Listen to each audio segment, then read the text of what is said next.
예, 우리 같이 인사 나누겠습니다. 일주일 동안 애쓰셨습니다. 예, 은혜 받고 돌아갑시다.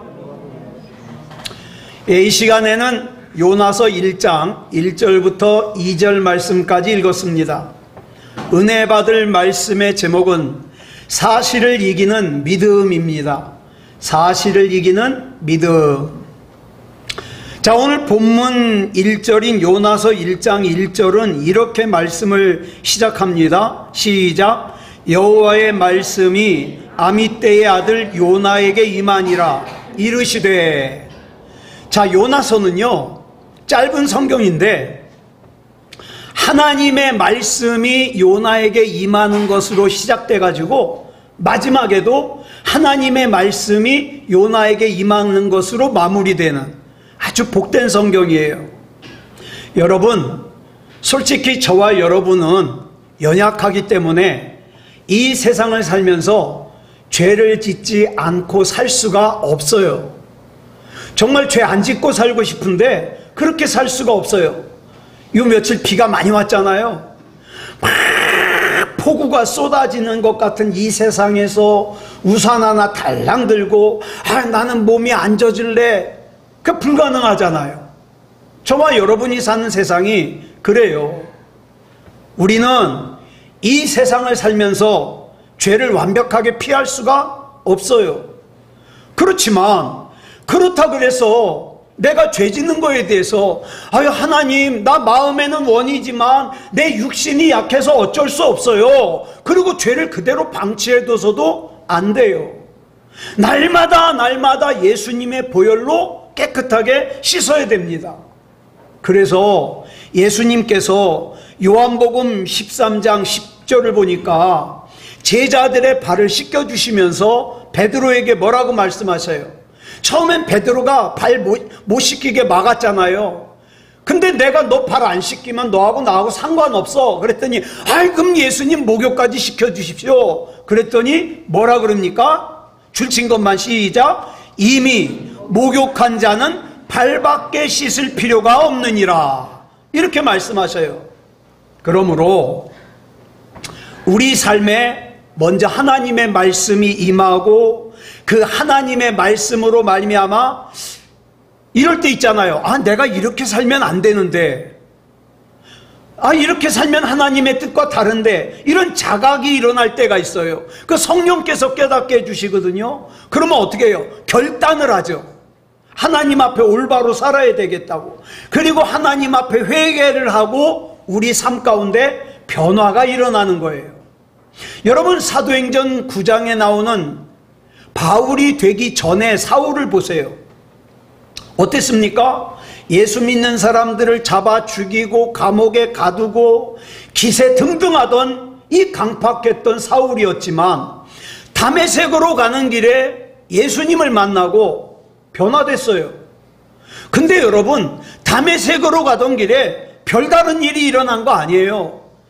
여러분, 사도행전 9장 4절을 보니까 예수님께서 간단하게 말씀하셔요. 줄친 것만 시작. 사울아 사울아 내가 어찌하여 나를 박해하느냐. 그랬더니 바울이 그러잖아요. 주여 누구십니까? 그랬더니 뭐라고 말씀하셔요? 5절에서 줄친 것만 시작. 나는 내가 박해하는 예수라. 그런데 이 말씀 한마디에 바울이 꺾어졌어요. 변화됐어요.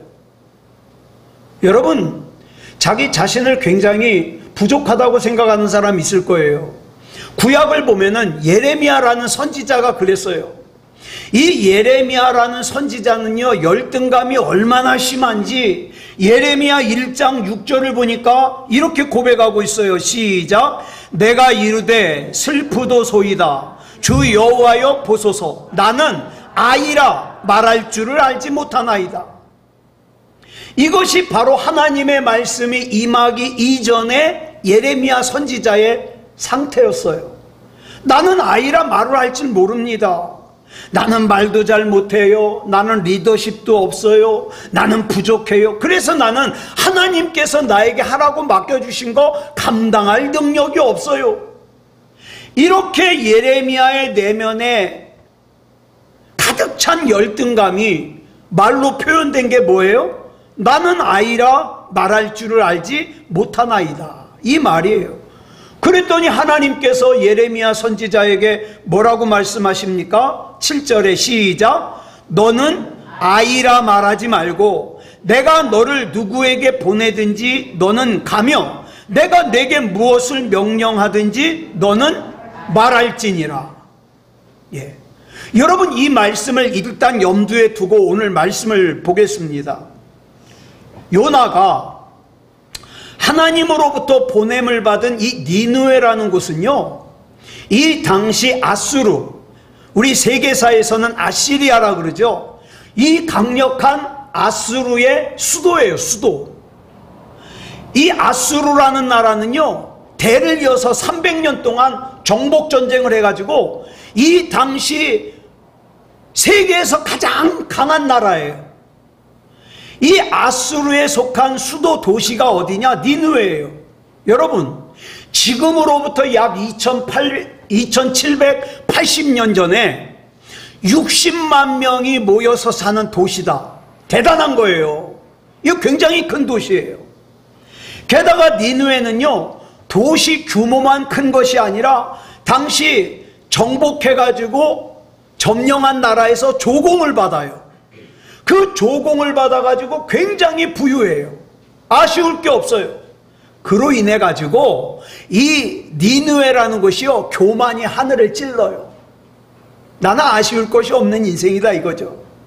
그래가지고 이 당시 아수르의 왕이 사네립이라는 왕인데, 자기 스스로를 자기는 이 세상에 있는 왕 중에 왕이라 그래서 대왕이라고 불렀어요. 사네립 대왕. 자, 이렇게 크고 강력한 아수르가 툭하면 이스라엘을 쳐들어와서 괴롭혀요. 그러다가 결국 이 요나서 사건이 있고 난 60년쯤 후에 주전 722년에 이 아수르가 북이스라엘을 완전히 멸망시켜버려요. 그래서요, 저는 성경 보면 그래요. 여러분, 우리가 하나님이 하시는 일이 납득이 안 될 때가 좀 있잖아요. 저는 이 말씀도 그래요. 저는 아직 이해를 못해요. 아니, 요나의 생각대로 이때 니느웨가 멸망하게 내버려 뒀으면 이로부터 약 60년 뒤에 요나의 조국인 북이스라엘이 아수르에게 멸망당할 일이 없었을 텐데, 뭐 이런 인간적인 생각을 해요. 근데 하나님의 생각은 더 높으니까, 하나님의 계획은 더 높으니까 제가 뭐 알 수가 없죠. 그 하나님의 계획과 섭리 속에서 이 세상은 흘러가니까. 어쨌든 이 요나는요, 니느웨라고 하는 그 큰 도시라는 사실과, 그 사실이에요, 니느웨가 큰 게. 그리고 그 니느웨가 자기 조국인 북이스라엘을 시시때때로 괴롭히는 원수 나라의 도시라는 것도 사실이에요. 그렇기 때문에 미운 거예요. 아, 그냥 칵 멸망해버렸으면 좋겠어요. 여러분, 그러잖아요. 하나님께서 여러분의 마음속에 사랑하라는 마음을 주시면, 하나님, 나 딴 사람은 다 사랑할 수 있는데 아무개만큼은 내가 용납이 안 돼요. 그게 지금 요나의 상태예요. 그것까지 사랑하라는 거예요. 중요한 것은 이 모든 것이 사실이라는 거예요. 사실. 네? 요나가 하나님의 명령을 거역하고 하나님께서 가라고 하는 니느웨와 반대 방향인 다시스, 지금의 스페인으로 도망을 친 이유라는 것들이 다 사실이에요. 저 같아도 그랬을 거예요. 저 같아도. 이 사실 앞에서 도망치고 싶은 거예요. 여러분, 사실이 뭡니까? 지금 내 현재 눈앞에 보이는 게 사실이에요. 그렇기 때문에 우리 눈에 보이는 이 사실을 내가 믿을 수밖에 없고, 내 삶이라는 것이 이 사실의 영향을 받을 수밖에 없어요. 그런데 이 사실이라는 게 다 좋은 거면 좋겠는데, 순종하는 게 그다지 어렵지 않겠는데, 문제는 열악하고 안 좋은 사실 앞에서 우리는 힘든 거예요. 열악하고 안 좋은 사실. 여러분, 구약 성경에서 네 번째 성경이 뭐예요? 창세기, 출애굽기, 레위기, 민수기죠. 이 민수기 13장에 보면 가데스 바네아라는 곳에서 있었던 사건을 기록하고 있어요. 여러분, 이 가데스 바네아는요, 이제 요단강만 건너면 가나안이에요. 자, 그래서 여기서 모세가 12명의 정탐꾼을 가나안으로 보냈어요. 그런데 이 12명의 정탐꾼이 가나안을 정탐하고 돌아와서 27절에 보니까 뭐라 그럽니까? 한 목소리로 말하기를, 과연 가봤더니 하나님께서 말씀하신 대로 젖과 꿀이 흐르는 땅이 맞습니다. 그래서 우리가 그 증거로 거기서 열매, 과일을 따왔다 그러면서 과일을 들고 왔어요. 맞는 말이죠. 젖과 꿀이 흐르는 땅이. 그런데요, 참 안타까운 게 거기까지만 하고 끝났으면 괜찮은데 그 다음 28절을 뭘로 시작합니까? 그러나로 시작해요. 사랑하는 여러분, 저와 여러분 절대로 하나님의 말씀, 하나님께서 나에게 하시는 말씀 가운데 그러나로 받지 마세요. 여기 보니까 그러나로 시작해요. 뭐라 그럽니까? 시작. 그러나 그 땅 거주민은 강하고 성읍은 견고하고 힘이 클 뿐 아니라 거기서 아낙 자손을 보았으며, 그리고 33절에 뭐라 그럽니까? 줄친 것만 시작. 우리는 스스로 보기에도 메뚜기 같으니 그들이 보기에도 그와 같았을 것이니라. 갈 수 있단 말이에요? 못 가겠단 말이에요? 못 가겠단 말이에요. 우리가 많은 순간에 그래요. 하나님께서 나에게 뭘 원하시는지는 알겠는데 나 못해요. 못해요. 그리고 어떡합니까? 모든 이스라엘 백성이 부정적이 되어가지고 저 우리 모세 때려 죽이고 지휘자를 새로 뽑아가지고 우리 애굽으로 돌아가자 이러죠. 여러분 보세요. 이 12명의 정탐꾼이 가서 보니까 가나안 땅이라는 곳이 젖과 꿀이 흐르는 땅이라는 거 사실이에요. 근데 문제는 그것만 사실인 게 아니라 그 땅에 거하는 사람들이 덩치도 크고 강한 것도 사실이에요. 성읍이 견고한 것도 사실이에요. 내 앞에 좋은 것만 사실이었으면 좋겠는데 겁나는 것도 사실이에요. 안 될 것 같은 것도 사실이에요. 그 열악하고 안 좋은 사실 앞에서 우리는 자주 하나님께서 나와 함께 하신다는 사실을 자꾸 잊어버려요. 그리고 어떡합니까? 의심해요, 불평해요, 원망해요, 두려워해요. 그리고 자기 맘대로 살아요. 하나님 뜻은 알겠는데 내 생각에는, 그러면서 어떻게 해요? 자기 뜻대로 살아요. 요나 역시 이 열악하고 안 좋은 사실 앞에서 니느웨로 가라는 하나님의 명령을 거역해요. 반대 방향인 다시스로 가죠. 사랑하는 여러분, 지금 여러분 앞에도 이런 사실이 있을 거예요. 나 정말 하나님 앞에서 믿음으로 살고 싶은데 어떤 사실이 가로막고 있습니까? 경제적인 어려움이라는 사실이 가로막고 있나요? 내 몸이 아프고 고통스럽다는 사실이 가로막고 있나요? 앞으로 나의 미래가 암담하다는 사실이 가로막고 있나요? 어쩌면 그 열악한 사실 앞에서 기도하면 뭐하나? 안 될 게 뻔한데. 예배드리면 뭐하나? 부질없는 거. 이러고 있습니까? 여러분, 요나처럼 하나님의 뜻이 뭐라는 걸 알면서도 그 답답한 사실 때문에 하나님의 뜻과 반대로 가는 방향으로 가는 배를 타고 배 밑창에서 겨우겨우 신앙생활만 연명하고 있지는 않는가요? 때로는 아마 저는 그렇게 믿어요. 저는 저와 여러분이 하나님의 뜻이 뭐라는 거 알 거예요. 예? 하나님께서 내가 어떻게 살기를 원하신다는 걸 알면서도 나를 둘러싼 사실 때문에 내 속에서 사실과 믿음이 싸워요. 이게 뭡니까? 영적 전쟁이에요. 여러분 로마서 3장 23절을 보면 모든 사람이 죄를 범했다는 게 사실이에요. 저와 여러분 모두 죄를 범했어요. 더 기가 막힌 것은 로마서 6장 23절을 보면 죄의 삭은 사망이기 때문에 모든 사람이 죽어야 돼요. 저와 여러분 다 죽어요. 여기서 죽는다는 것은 육체의 호흡이 끊어지는 것만 얘기하는 것이 아니라 다 지옥에 가야 돼요. 구원받을 수 없어요. 이게 사실이에요. 그러나 그 사실 앞에서 하나님께서 우리의 믿음의 대상인 예수님을 보내주셔서 구원받을 수 있는 길을 열어주셨잖아요. 그래서 여러분 민수기 21장에 보면 불뱀 사건 나와요. 그죠? 불뱀 사건. 막 불뱀에 물려가지고 열이 나고 토가 나고 그 막 고통을 받다가 죽으니까 모세가 기도하니까 하나님께서 뭐라 그래요? 그 이스라엘 백성의 진 가운데다가 지팡이에다가 구리뱀을 갖다가 만들어서 세워놔라. 그 구리뱀을 어떻게 하는 자마다 살리라? 쓰다듬는 자마다? 그 구리뱀 앞에 절하는 자마다? 아니요. 그 구리뱀을 바라보는 자마다 살리라. 우리 예수님도 그래요.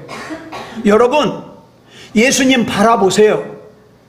예수님 바라보면 내가 가야 할 길도 가르쳐 주시고 내가 필요한 것도 공급해 주시고 이 세상 사는 게 너무 정신없어 가지고 예수님 바라보는 거 잊어버리면 안 돼요. 예? 우리 예수님 바라보기만 하면 살 수 있어요. 이것이 내가 예수님을 바라보는 순간 내 안에서 싸움이 일어나는데 그 싸움이 뭐냐? 사실과 믿음의 싸움이에요. 결국 믿음이 이겨요. 그래서 저와 여러분은 예수님을 바라보기만 하면 된다는 거예요. 사무엘상 17장에 다윗과 골리앗의 싸움이 나오죠.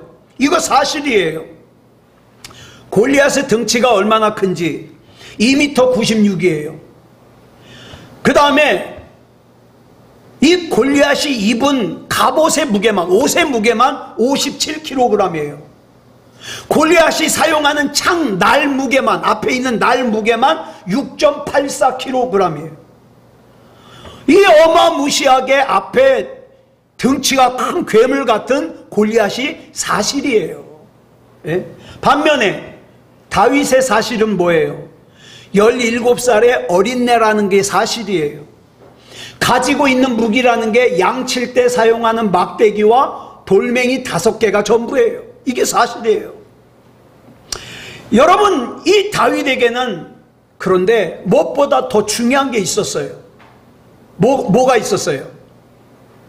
시편 23편이 있었어요. 여호와는 나의 목자시니 내가 부족할 것이 없다. 내가 사망의 음침한 골짜기로 다닐지라도 내가 해를 두려워하지 않는 것은 주의 지팡이와 막대기가 나를 지켜주시기 때문이다.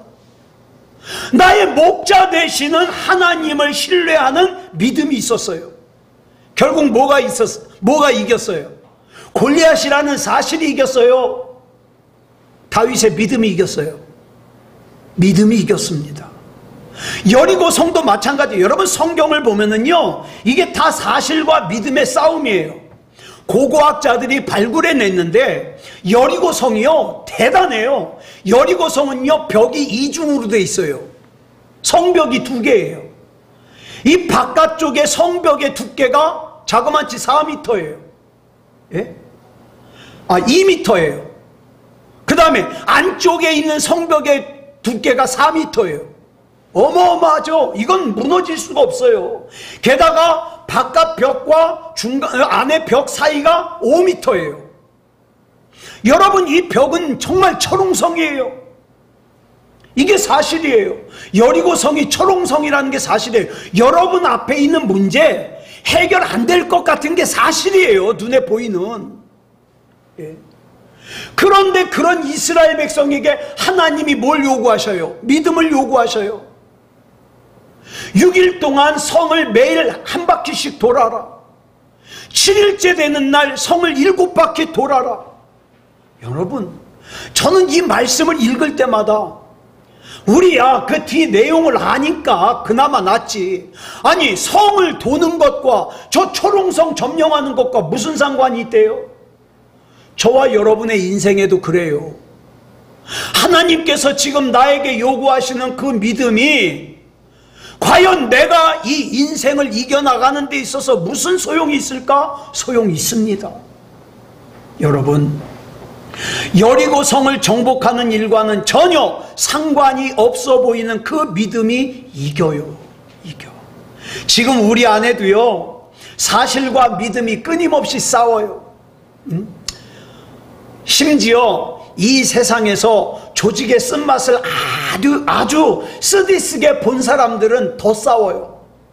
그래도 아직 큰 고생 안 한 사람들은 이거 잘 몰라요. 그래서 그런 말 있잖아요.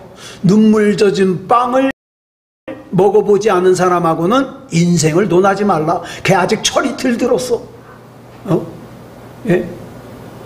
그러니까 여러분, 저와 여러분의 인생 앞에 사실과 믿음이 도사리고 있다고요. 영적 전쟁을 해야 돼요. 그래서 사도 요한이 요한일서 5장 4절에서 뭐라고 말씀하고 있어요? 시작. 무릇 하나님께로부터 난 자마다 세상을 이기느니라. 세상을 이기는 승리는 이것이니 우리의 믿음이니라. 믿음이니라. 그래서 나는 믿음이 중요해요. 네.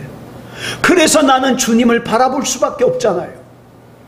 자, 그렇다면 믿음으로 사실을 어떻게 이길 수 있을까? 자, 오늘 본문으로 돌아갑니다. 자, 본문 1절의 말씀을 보니까 첫 번째로 뭐예요? 여호와의 말씀이 요나에게 임해요. 여러분, 하나님의 말씀이 저와 여러분에게 임해야 돼요. 하나님의 말씀이 나에게 임하려면 말씀을 읽어야 돼요. 말씀을 들어야 돼요. 그래야 임하죠. 그러면 요나에게 어떤 말씀이 임했습니까? 본문 2절 보겠습니다. 시작. 너는 일어나 저 큰 성읍 니느웨로 가서 그것을 향하여 외치라. 그 악독이 내 앞에 상달되었음이니라 하시니라. 지금 요나에게 임한 하나님의 말씀에는 세 가지의 중요한 명령이 있어요. 첫째, 너는 일어나라. 일어나라. 두 번째, 저 큰 성읍 니느웨로 가라. 세 번째, 그것을 향하여 외쳐라. 자, 차례대로 보겠습니다. 첫 번째로 하나님께서 일어나라고 명령하셔요. 이 일어나라는 하나님의 말씀은 두 가지로 해석할 수 있는데 그 중에 하나는 결단하라는 거예요. 결단. 무기력한 지금의 자리에서 떨치고 일어나라. 하나님을 의심하고 불신앙하는 자리에서 떨치고 일어나라.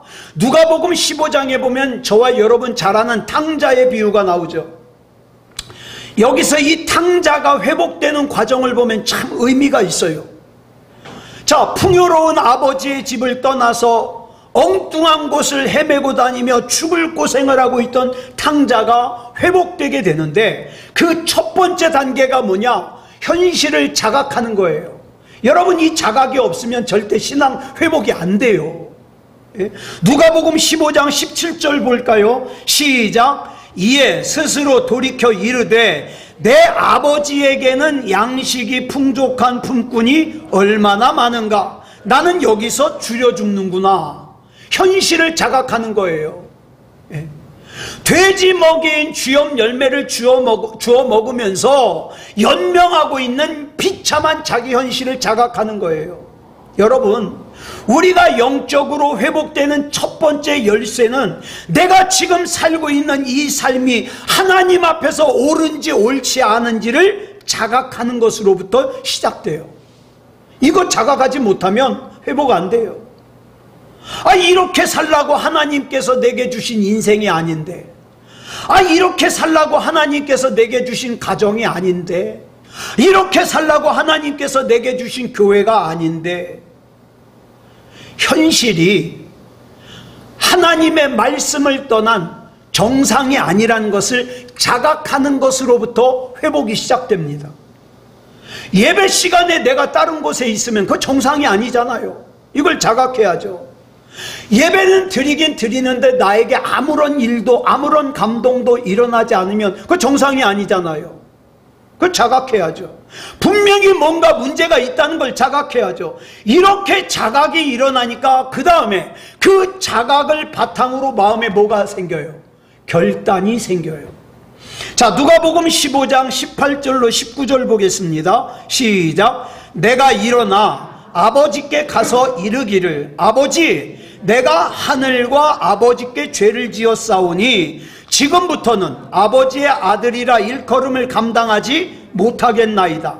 나를 품꾼의 하나로 보소서 하리라 하고, 많은 사람들이 잘못하는 것 중에 하나가 자각만 하고 말아요. 아이 내가 이러면 안 되는데 끝.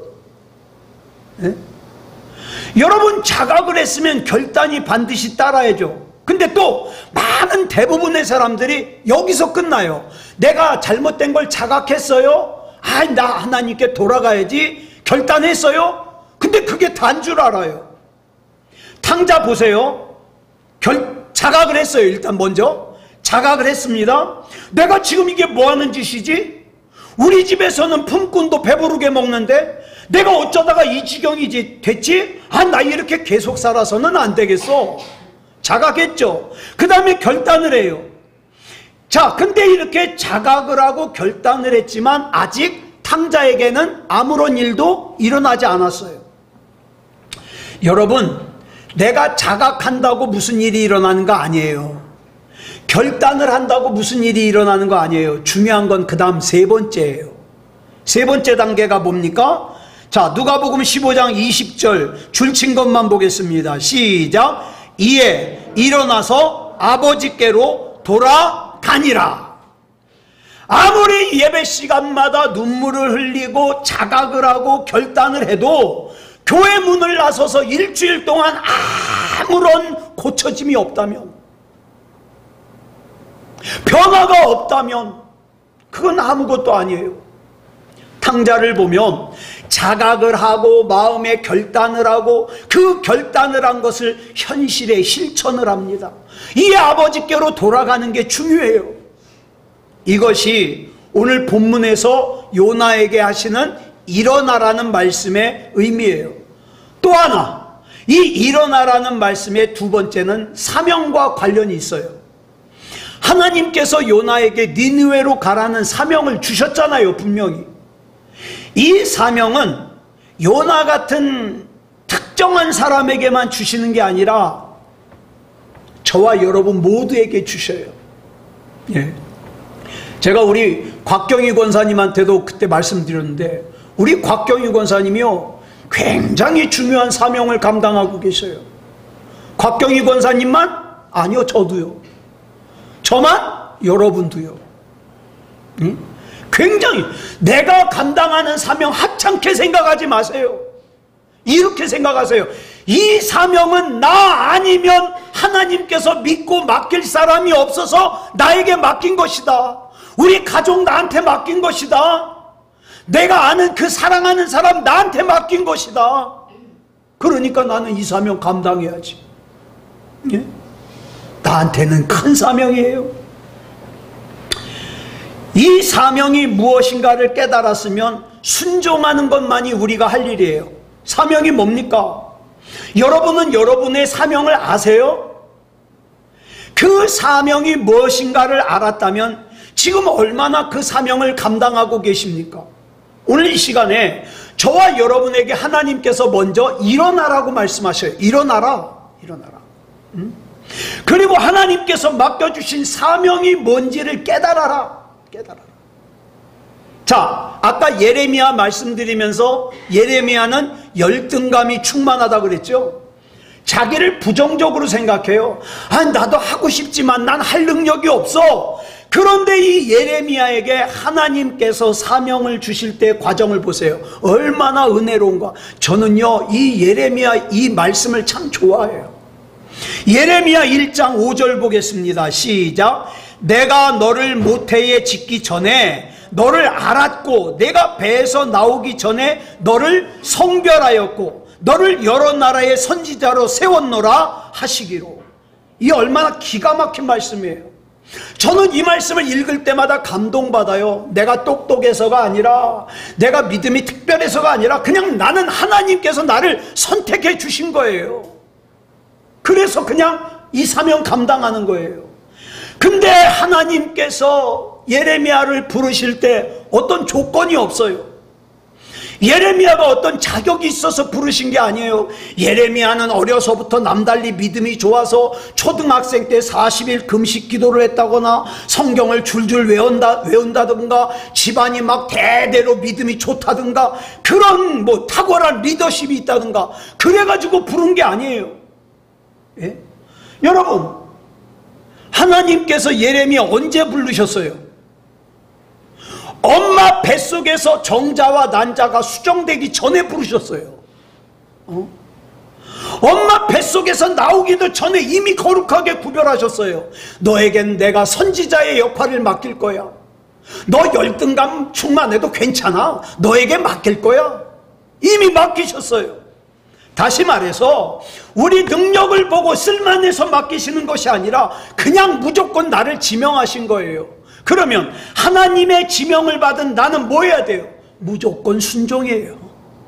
무조건 순종.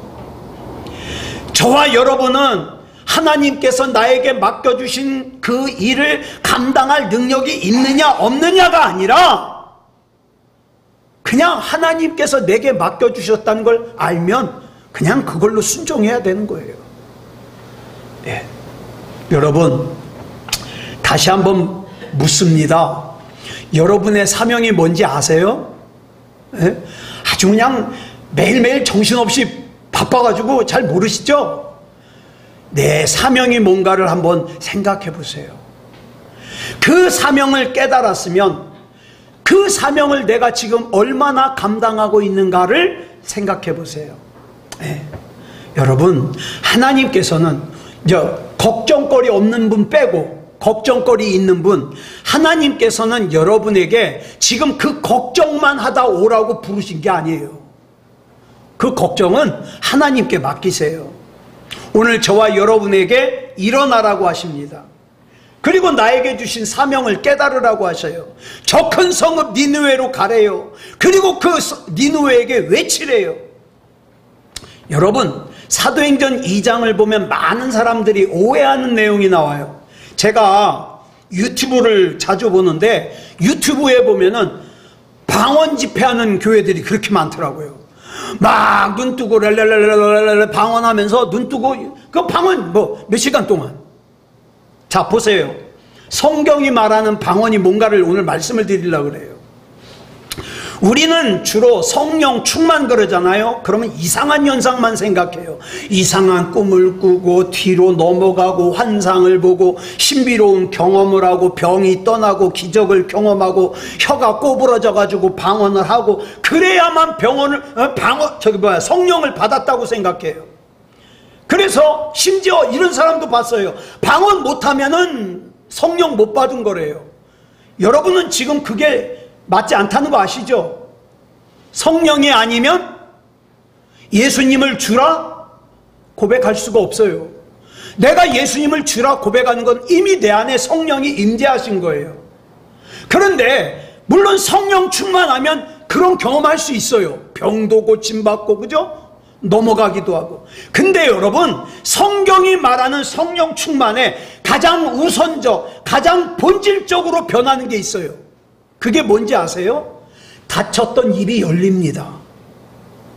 사도행전 2장 3절로 4절 볼게요. 시작. 마치 불의 혀처럼 갈라지는 것들이 그들에게 보여 각 사람 위에 하나씩 임하여 있더니 그들이 다 성령의 충만함을 받고 성령이 말하게 하심을 따라 다른 언어들로 말하기를 시작하니라. 왜 성령이 불의 혀처럼 갈라졌을까요? 성령께서 임하셔서 성령이 충만하자마자 즉각적으로 나타나는 현상이 뭐냐? 성령이 말하게 하심을 따라 입을 열게 되기 때문이에요.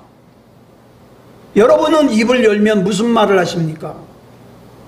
성령 받은 사람들 무슨 말 하는가 볼까요? 사도행전 2장 9절로 11절입니다. 시작. 우리는 바데인과 메데인과 엘람인과 또 메소보다미아, 유대와 갑바도기아, 본도와 아시아, 부르기아와 밤빌리아, 애국과 및 구레네에 가까운 리비아 여러 지방에 사는 사람들과 로마로부터 온 나그네 곧 유대인과 유대교에 들어온 사람들과 그레데인과 아라비아인들이라. 그 다음에 뭐라 그랬어요? 우리가 다 우리의 각 언어로 하나님의 큰 일을 말함을 듣는도다 하고. 여러분, 성경이 말하는 방언은요, 내용을 알아들을 수 있어요. 하나님의 말함을, 하나님의 큰 일을 말하는 걸 알아들을 수 있어요. 성령으로 충만해지면 닫혔던 입이 열리는데 그 입에서 나오는 말이 뭐냐? 하나님의 큰일이에요. 하나님의 큰일. 전에는 자기가 잘났다고, 자기가 대단하다고 자랑하고 다니고, 남을 비방하고 용서 못하고, 남에게 책임을 전가하고 다 다른 사람 때문이라 그러고, 부정적인 말이 쏟아져 나오던 입술이 성령 충만하고 나니까 하나님이 어떤 분인지, 내가 하나님을 왜 바라볼 수밖에 없는지, 이런 말만 하게 되더라. 하나님의 큰일을 말하기 시작하더라. 이것이 바로 성경에 나오는 방언이에요. 아셨습니까? 그 성경에 나오는 방언은요, 그 각 나라 사람들이 자기 말로 알아들었잖아요. 방언한다고 하면서 자기 자랑만 하면은 그 진짜 방언 아니에요. 방언한다고 하면서 다른 사람 흉보고 비방하고 다니면 진짜 방언 아니에요. 방언한다고 하면서 자기 잘못을 인정하지 않고 다 다른 사람 때문이라고 책임 전가하면 진짜 방언 아니에요. 방언한다고 하면서 안 된다 못한다 부정적인 말만 하고 다니면 진짜 방언 아니에요. 사랑하는 여러분, 성령 충만해서 진짜 방언해야 돼요. 우리 눈에 보이는 사실에 대하여 믿음으로 이겨야 됩니다. 말씀을 정리합니다. 우리 모두 성령으로 충만하여, 저와 여러분 앞에 두려운 사실이 있어요. 사실 걱정거리 있어요. 염려거리 있어요. 절망거리 있어요. 그런데 믿음으로 이기시기 바랍니다. 하나님이 내게 주시는 믿음, 내가 하나님 바라볼 때 하나님께서 내게 주시는 약속, 이 하나님을 믿는 믿음과 하나님의 약속을 붙들 때 내 입에서는 뭐가 나갈 수밖에 없어요? 하나님의 큰일 하심이 나갈 수밖에 없어요. 이게 교회입니다. 이게 성도예요. 사랑하는 여러분, 우리 성전 뜰만 밟고 왔다 갔다 하는 것이 아니라 진짜 이렇게 성령이 충만하여 하나님의 큰일 하심을 선포하는 믿음다운 믿음을 가진 진짜 하나님의 자녀, 진짜 성도, 진짜 그리스도인 되기를 그리스도 예수님의 이름으로 축복합니다. 기도하겠습니다. 사랑의 아버지 하나님, 감사합니다. 사랑합니다. 하나님의 은혜로 여기까지 왔습니다. 하나님, 정말 많은 순간에 우리 부족합니다. 폭우 쏟아지는 가운데 우산 하나 들고 있는 것처럼 이리저리 피해보지만 역시 또다시 나의 연약함을 깨닫습니다. 그러나 하나님의 말씀이 임하면, 하나님의 약속이 임하면 내 능력이 아닌 하나님의 능력으로 이길 줄 믿습니다. 하나님, 나를 둘러싼 열악한 사실, 부정적인 사실들을 하나님께서 내게 주신 믿음으로, 하나님께서 내게 주신 하나님의 약속으로 이기게 해 주시옵소서. 우리는 하나님 겁니다. 하나님께 다 맡겨드립니다. 하나님의 것인 우리는 하나님께서 책임져 주시옵소서. 믿음다운 믿음이게 하시고 성령 충만하여 하나님의 큰일 하심을 선포하는 그런 믿음이게 해 주시옵소서. 우리 주님께서 붙잡아 주시고 인도해 주실 줄 믿사오며 그리스도 예수님의 이름으로 간절히 기도드렸사옵나이다. 아멘.